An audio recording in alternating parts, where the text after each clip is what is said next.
Bogus ration కార్డులు thumb వేసినా కూడా జరుగుతున్నటువంటి తేడా అని ఈయన వచ్చాక రెక్టిఫై చేస్తే డీబీటీ పెట్టాక 1,00,000 కోట్ల ఏడాదికి మిగిలిన కేంద్రానికి 1,00,000 కోట్లు 1,00,000 కోట్ల కరప్షన్ ఆగితే ఇన్ని రోడ్లు వేసుకోగలిగాం, ఇన్ని మౌలిక సదుపాయాలు కల్పించుకోగలిగాం.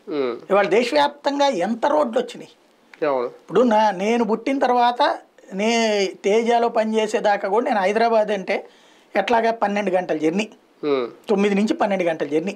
రాత్రిపూట్ల 7 బస్సు ఎక్కడ ఎక్కితే పొద్దున్న 7:30 8 చేరతాం హైదరాబాద్.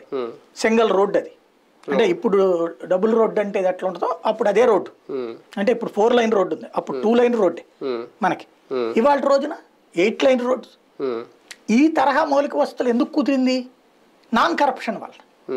ఇది పబ్లిక్ లో ఒక డీప్ గా వెళ్ళింది కదా. ఇంకోటి అధికారులు విసిగించట్ల, వేధించట్ల.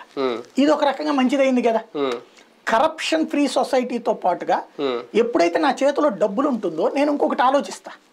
వాళ్ళ రోజున మనం ఇది ఎందుకు పెట్టుకోగలుగుతున్నాం, ఎందుకు నడుపుకోగలుగుతున్నాం, మనల్ని ఇబ్బంది పెట్టట్లేదు కాబట్టి రూపాయికి సంబంధించి ఇన్వెస్ట్ చేసుకుందాం, స్టూడియో నడుపుకుందాం, లోన్ ఇస్తాడు. అట్లా బ్యాంక్ వాడు లోన్స్ కూడా ఇస్తున్నాడు. ఇదివరకు లోన్ అడిగితే 40,000 రూపాయలు లోన్ దొరక్క, నేను హౌసింగ్ లోన్ దొరక్క ఇల్లు కోల్పోయా.